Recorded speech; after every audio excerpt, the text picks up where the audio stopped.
아멘. 우리가 억울하고 분한 자리, 힘든 자리를 어떻게 감당해야 될까요? 살아가다 보면 억울합니다. 살아가다 보면 내 뜻대로 되지 않아요. 그리고 분할 때도 많습니다. 사람은 저마다 이유가 있고 핑계가 있어요. 왜 이렇게 됐는지를 찾기 시작합니다. 그런데 믿음의 사람은요, 어디서 찾아야 됩니까? 믿음 안에서 찾아야 됩니다. 세상 사람들하고 다른 거예요. 세상 사람들은요, 그 이유를 자꾸 주변에서 찾습니다. 왜 내게 저런 부모를 주었을까? 이런 생각해 보면 그렇죠.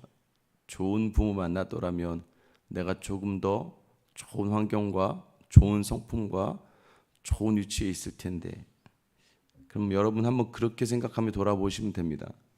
내가 우리 부모가 좋은 부모를 만났더라면, 내게 결핍이 있는 모든 자리가 부모 때문이라면 그 부모도 만약에 좋은 부모를 만났다면 얼마나 좋았을까.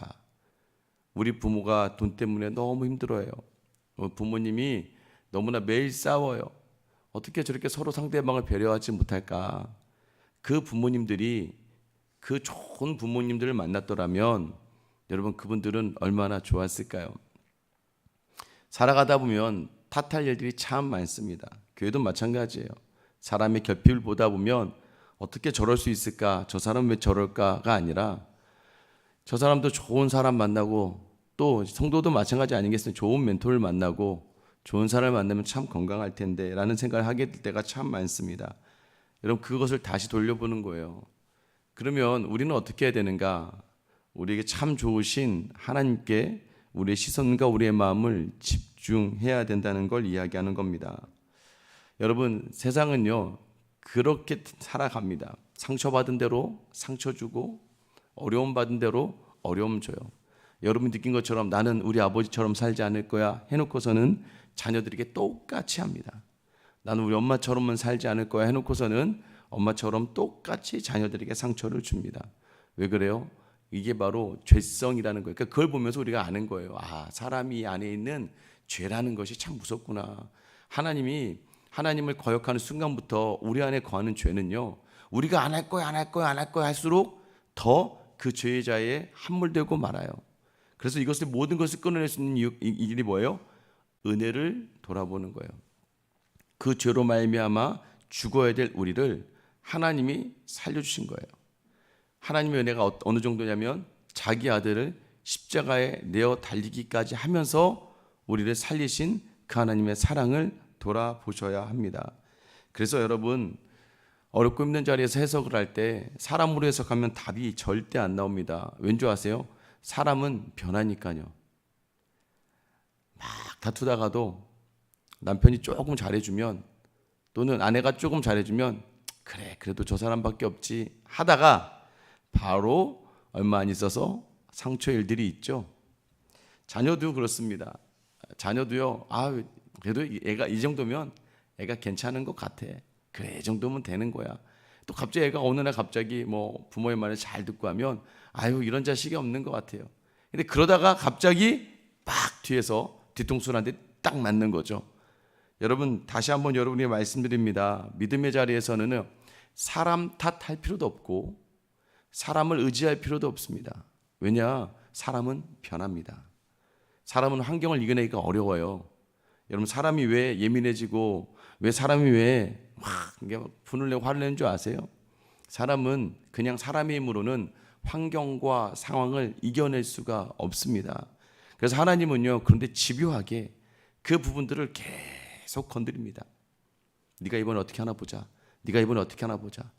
여러분, 그래서요, 마귀에게 지지 마시고 때로는 하나님의 시험을 통과할 수 있는 단단함의 자리에 서야 합니다. 그래서 매일매일 우리가 하나님을 바라는 연습, 그게 큐티죠. 또 그게 새벽 기도죠. 그게 여러분이 매일 하는 기도가 돼야 되는 거예요. 하나님, 오늘 상황이 또 나를 엄습해 올 때에 이 상황에 내가 무너지지 않게 해주세요. 여러분 아시잖아요. 끝에서는 어떻게 되는지 알잖아요. 그 상황에서 다투고 싸우고 여러 가지를 해봤자 결국 내 마음만 불편하다는 걸 알면서도 또 그 자리로 가요. 여기에서 그냥 하나님께 기도하고 감당해내면 될 것 같은데도 또 내 바라는 대로 가요. 여러분, 그런데도 불구하고 하나님은 우리를 가만두지 않으십니다. 그래서 어떻게 하게 하세요? 성장시키십니다. 하나님의 사람이라면 하나님은요 성도의 견인이라고 이야기합니다. 하나님의 사람을 그냥 두지 않아요. 때로는 고통 가운데 밀어 넣어서라도, 또 때로는 어려움 속에 있게 하셔서라도 하나님께로 돌아오게 하는 성도를 반드시 견인하시는 은혜가 우리에게 있다는 거예요. 여러분, 오늘 요셉이요 은잔을 베냐민의 자루만 넣었어요. 형들을 돌려보내면서 특별히 자기 동생 베냐민에게 총리가 집에서 쓰던 은잔을 집어넣었습니다. 도둑으로 몰아가요. 도둑으로 몰아 청지기가 갔을 때 이 베냐민의 자루에서 은잔이 나온 걸 보고 형들이 경악하죠. 자, 청지기가 뭐라고 이야기합니까? 이 사람만 내가 데려갈 테니까 너희는 가라라고 얘기해요. 여러분, 그런데 이제 이게 변화가 있는 거예요. 형들이 예전 같으면 요셉을 구덩이에 던져놓고 팔 정도로 자기들을 위해서 시기하다가 무너지는 그러한 사람들이었는데, 요즘은 요셉이 빠진 자리를 대신하는 게 베냐민이었어요. 베냐민이 야곱의 사랑을 듬뿍 받았습니다. 그런데 형들이요 이제 달라요. 예전 같았으면 너희 베냐민 얘는 못 데려간다, 니네끼리 가. 그러면 예전의 형이었으면 아버지에게 가서 울면서 아버지 연기하면서 총리가 베냐민을 잡았습니다. 어떡해요, 우리는 어쩔 수 없었어요 라고 핑계대며 나올 수밖에 없었던 형들이 어떻게 합니까? 어제 13절 마지막에 옷을 찢고 베냐민을 따라갑니다. 여러분, 마치 요셉은 알고 있었던 것처럼 14절이죠. 유다와 그 형제들이 요셉의 집에 이르니 요셉이 아직 그곳에 있는지라. 여러분, 이것은 요셉이 판 함정이에요. 우리는 요셉 정말 너무하네, 끝까지 형들 용서 안 하고 이렇게까지 할 거야? 하나님을 믿는 사람 이런 거 아니에요. 요셉에게 있어서는요 요셉이 이 형들을 더 확인하고 싶었던 것 같아요. 정말 하나님께서 하신 일들을 경험하고 싶었던 것 같아요. 그런데 정말 요셉이 생각하지도 못하게 형들이 베냐민을 따라서 나와오는 거예요. 여러분, 어떻게 유다와 형제들이 이렇게 변화되어 나올 수 있었을까요? 16절 말씀 같이 읽어보겠습니다. 시작. 유다가 말하되 우리가 내 주께 무슨 말을 하오리이까? 무슨 설명을 하오리이까? 우리가 어떻게 우리의 정직함을 나타내리이까? 하나님이 종들의 죄악을 찾아내셨으니 우리와 이 잔이 발견된 자가 다 내 주의 노예가 되겠나이다. 여러분, 이거는 굉장히 파격적인 말입니다. 왜요? 그동안 다 남 탓하던 유다인데, 그도 여러분 기억하세요? 유다는요 얼마나 치졸하고 이기적인 사람인데요. 창세기 38장에 유다의 이야기가 등장하잖아요. 자기 아들들을 엘과 오난을 결혼을 시켰어요. 애를 다말이라고 여인하고게 결혼했는데 엘이 죽었어요. 이게 뭐지? 둘째 아들 오난이 죽었어요. 이 다말을 결혼시킬 때마다 다 죽는 거예요. 그래서 셋째 딸을 주지 않아요. 근데 성경 분명히 엘과 오난이 악해서 하나님이 죽였다라고 이야기하는데, 여러분, 유다는요 다말에게도 잠깐 집에 가 있어 해놓고 셋째 아들이 다 컸는데도 주지 않아요. 어떻게 보면 그 땅에서 결혼하지 않으면 살아갈 수 없는 여인을 돌보지 않아요. 자기의 가족과 같은데도 불구하고 돌보지 않습니다. 그렇게 완악하고 이기적이었던 유다가요, 여러분, 지금 이 베냐민을 따라올 수밖에 없었던 이유가 무엇입니까? 오늘 놀라운 거예요. 예전 같으면 유다가 제일 먼저 요셉을 팔았거든요. 오늘 유다가 뭐라고 얘기해요? 하나님이 종들의 죄악을 찾아내셨으니. 여러분, 지금 유다가 잘못했어요? 안 했어요. 그거 요셉이 일부러 베냐민의 자루에 은잔을 집어넣고 도둑으로 모는 거예요. 그런데도 불구하고 유다가 지금 뭐라고 얘기하는 거예요? 하나님이 종들에게서 죄를 찾아내셨다. 이게 어떻게 된 일인지 나는 모르겠지만 이게 하나님이 하신 일이라면 우리의 죄의 모든 것들을 하나님이 밝히신 것이다. 여러분, 제가 늘 말씀드리죠. 믿음 생활하면서요 상처받았대요. 믿음 생활하면서요 교회 때문에, 교회 목사 때문에 저도 이번 주에도 많이 만났습니다. 교회에서 누가 때문에 상처받아서 안 나오고, 어떤 분이 그래요. 헌금 내라고 얘기 듣고 교회 안 나간대요. 그러니까 목사가 자꾸 설교 시간에 헌금 얘기를 한대요. 뭐 목사가 자꾸 헌금 얘기를 하겠습니까? 뭐 목사가 자꾸 그러겠어요. 또 뭐 장로님이 자꾸 자기를 막 뭐라 해서 또 비교하고 판단해서 안 된다는 거예요. 여러분 보세요. 왜 무너졌을까요? 하나님을 봐야 되는데 사람을 보기 시작하면 교회 안에서 여러분 못 버팁니다. 하나님을 보지 않으면 여러분 주신 자리 가지 못하는 거예요. 왜 그런 줄 아세요? 억울한 일 천지거든요. 직장 다니면서도 여러분 마찬가지 아닙니까? 직장 다니면서 뭐 여러분 전부 다 여러분 뜻대로 되나요? 억울한 일 당하거든요. 이상한 사람이 갑자기 상사로 나타나서 막 불의한 일을 시키기도 하고 내 공을 가로채기도 하고 나를 막 그 정쟁의 중간에 갖다 놓기도 하고 나를 모함하고 오해해서 막 비하하고 때로는 나를 무시할 때도 많아요. 근데 여러분 참죠? 뭐 때문에 참아요? 돈 때문에 참죠? 돈이 큽니까? 하나님이 큽니까? 믿음의 자리에서요, 억울하고 분해요. 내 뜻대로 되지 않아요. 그랬더니 믿음의 자리에서는 막 자신이 참지 않아. 폭발해 막. 나는요, 이게 아니에요. 여러분, 이게 뭐예요? 하나님을 전혀 생각하지 않아요. 하나님을 두려워하지도 않아요. 제가 일전에 말씀드렸잖아요. 목회자들끼리 축구를 해도 축구하다가도 수틀리면요, 어쩌라고! 목사님 그러면 안 되잖아요. 어쩌라고! 여러분, 그게 뭐예요? 하나님이 두렵지 않은 거예요. 직장에서는 돈이 두려워서라도 참고 고개 숙이며 사는데, 살아가면서 내게 원하지 않는 일들이 나타날 때에 그 일을 보면서 하나님이 내게 주신 일이라고 생각하지 않는 거예요. 그럼 하나님 뭐 하시는 분이에요? 지금의 일은 하나님이 아무 관심이 없고 신경 안 쓰시는 분인가요? 아니에요.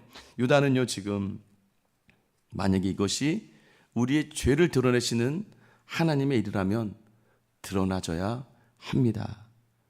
그럼 우리가 약속한 대로, 내가 약속한 대로 우리가 함께 종이 되는 것이죠. 오늘 억울함의 자리에서요, 여러분 분노와 복수로 가지 말고 하나님으로 가기를 결단하는 여러분 되시길 예수님의 이름으로 축원합니다. 그렇지 않으면 누가 죽을까요? 가장 가까운 사랑하는 사람이 죽습니다. 그 분이 어디로 갈까요? 가장 편안한 배우자와 자녀들에게 갑니다. 여러분, 그렇게 하나님은요, 이 형제들로 서로 억울함 속에서 더 하나님을 발견하게 하십니다. 고난이 필요해요. 고난이 필요하더라고요, 여러분. 여러분도 고난 없으면 기도 안 하잖아요. 여러분도 어려움 당하지 않으면 기도 제대로 안 하잖아요. 하나님 믿는다고 이야기하면서 믿기만 하지 순종하지도 않잖아요. 기도하러 나와서 기도하다 보면 하나님의 마음을 담으면 순종의 자리까지 나아가는 겁니다. 여러분, 하나님께서는요, 우리에게 유다와 같은 이 고백이 있기까지 계속해서 훈련시키고 단련시키세요. 하나님을 인지하고 두려움으로 그 자리를 서게 하시는 거예요. 원래 위기의 자리에서 늘 도망가던 유다와 형제들은요, 이제 단련되어집니다. 여러분, 우리가 당황하면 항상 실수하지 않고, 우리가 당황했을 때 실수하지 않고 담대하게 주님을 따를 수 있게끔, 더 나아가 이처럼 베냐민을 탓하지 않고 이제 자기를 치시는 분이 하나님이다라고 고백하는 거예요. 여러분, 하나님이 나를 치셨다?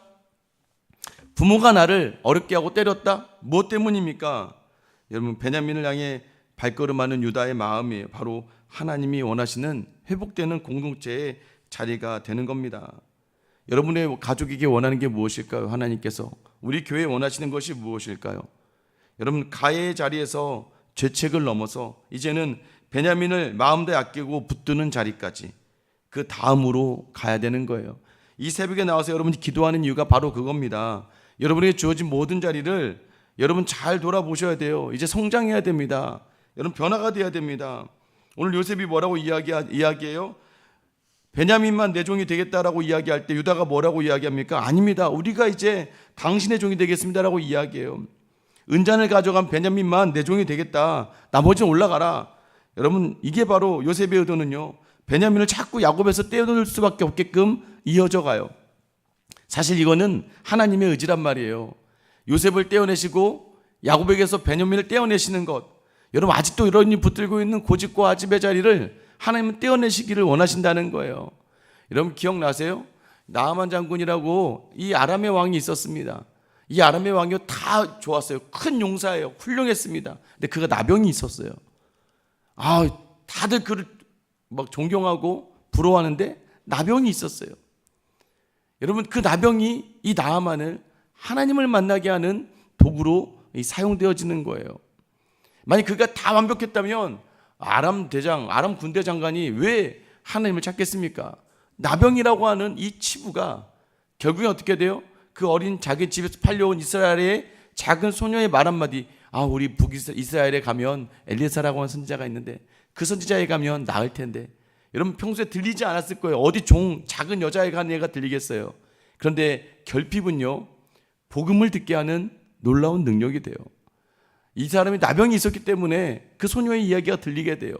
그러면서 어떻게 합니까? 왕을 지적합니다. 왕이시여, 내 이스라엘 가게 해주세요. 왕도 이 사람이 큰 용사니까 이스라엘 왕에게 편지를 씁니다. 우리 장관을 보낼 테니까 병을 낫게 해주세요.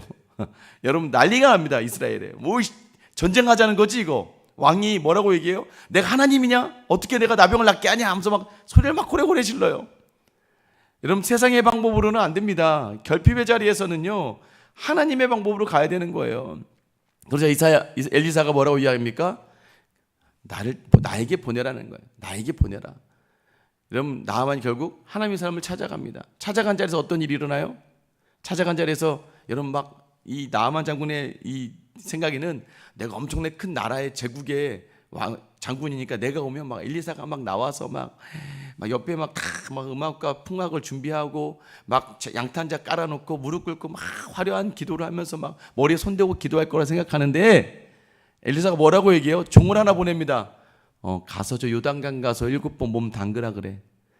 막 종이 와요. 장군님, 저기 요단강 가서요 물 7번 담그래요. 목욕하래요. 이 나아만이 화를 내기 시작합니다. 왜 화를 낼까요? 내 생각 같아서는 막 와서 막 나를 막 저가 막 나를 대하고 막 머리에 손을 얹고 해도 시원찮을 판에 뭐? 이 요단강? 야, 아람에 강이 없냐? 이 요단강보다 더 큰 강이 엄청 많은데? 그러고 나서 어떻게 해요? 가려고 하는데 신하 한 명이 장군님, 더 큰 일도 하시지 않겠습니까?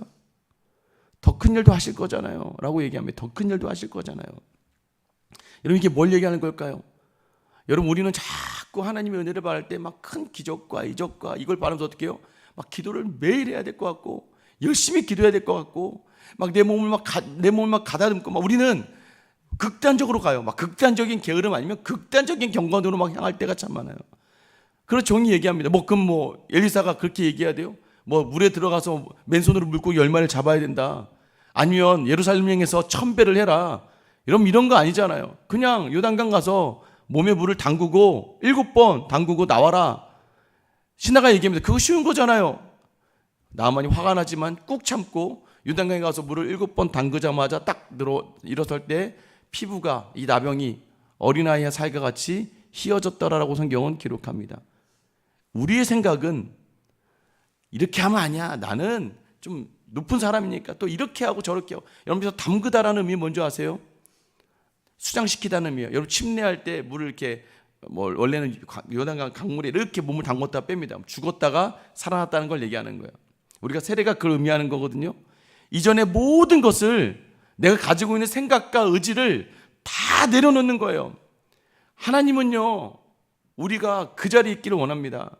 여지껏 붙들고 놓지 않았던 데 고집과 아집과 이것만은 놓지 않겠다는 것을 하나님 반드시 떼어내셔서 작정하고 하나님께서는 결단하시고 떼어내시는 거예요. 야곱으로부터 요셉과 베냐민을 떼어내시는 것처럼 오늘도 이 새벽에 나온 여러분들에게 왜 고난을 자꾸 더하시는 줄 아세요? 왜 어려움을 더해주시는 줄 아세요? 떼어내려는 거예요. 조금만 힘들면, 예전엔 내가 안 그랬는데, 예전에 나 이런 사람 아닌데, 조금만 힘들면 다 남편 때문이고, 조금만 힘들면 이 자녀들 때문에 그래. 모든 것에 뭔가를 붙들고 마지막까지 붙들고 있는 우리의 자리를 하나님은 떼어내기를 원하시는 거예요. 여러분, 오늘 하나님이 원하시는 것이 무엇입니까? 어느덧 유다가 마지막 이렇게 얘기하죠. 죄송하지만 베냐민이 아니면 우리 아버지는 죽습니다. 요셉을 잃고도 거의 죽을 뻔했던 아버지를 보면서 이 베냐민이 안 가면 우리 아버지는 죽는다는 거예요. 유다가 어떻게 알아요? 자기 아들 둘이 죽어봐서 아는 겁니다. 자기 아들 둘이 먼저 죽어봤잖아요. 여러분, 그 공감이라는 거는 경험에서 나오지 않으면 말하지 말아야 돼요. 여러분, 같이 울어줄 수 있는 사람은요, 그 자리를 정말 그렇지 않으면 모르겠으면 조용히 기도해 주는 거예요. 결국 이 유다는 깨닫게 됩니다.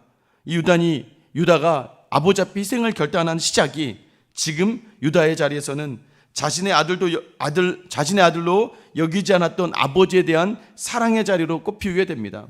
오늘 이 시간 테스트의 강도는 더해질 겁니다. 여러분에게. 왜요? 믿음의 사람들에게 더 단단해지라고 주는 시간이에요. 여러분, 오늘도 어려운 환경이 여러분에게 주어질 거예요. 그런데 여러분, 지지 마십시오. 하나님을 묵상하며 하나님이 내게 주셨구나. 무엇을요? 내 죄들을 드러나게 하시는구나.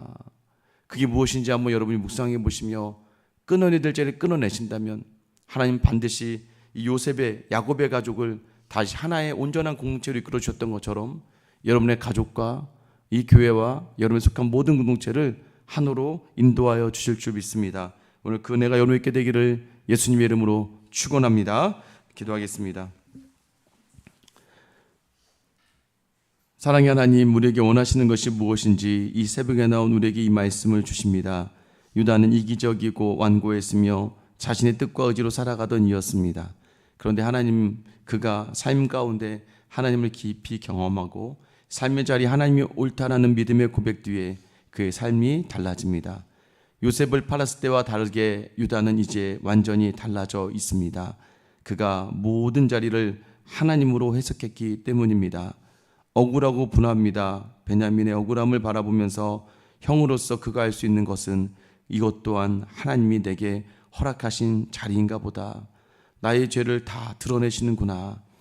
하나님, 오늘 시간이 새벽에 나온 우리가 오늘도 여전히 억울한 상황이 계속되어져 가고 분한 상황이 계속되어져 갈 때 우리의 믿음의 자리를 돌아보며 하나님 이 모든 것들을 믿음으로 해석하고 하나님으로 해석하며 나아가는 하나님의 사람들이 다 되게 하여 주시옵소서. 하나님, 이제 내일부터 시작해서는 추석 연휴가 시작되는데 아버지 하나님, 가족들을 만나며 더욱더 위로가 되고 힘이 되어야 될 텐데 비교하며 시기하다가 넘어지지 않도록 우리의 마음을 붙들어 주시고, 하나님, 다 이유가 있습니다. 부모와 형제를 보며 원망과 불평과 아픔의 자리를, 사실 그분들도 더 좋은 환경과 더 좋은 사람 만났더라면 더 좋았을 텐데 오늘 믿음의 사람으로 우리가 먼저 이 좋지 않은 부정의 마음을 끊어내고 내게 주신 하나님에 대한 사랑으로 내 가정과 내 가족과 친지와 많은 사람들을 바라보는 귀하고 복된 결단의 시간 되게 하여 주시옵소서. 그리하여 우리를 통하여 우리의 가족과 우리의 모든 모임과 교회의 모든 어려움을 하나로 회복시키는 귀한 도구로 우리를 사용하여 주시옵소서. 감사하며 예수님의 이름으로 기도드립니다. 아멘. 일단 먼저 말씀드린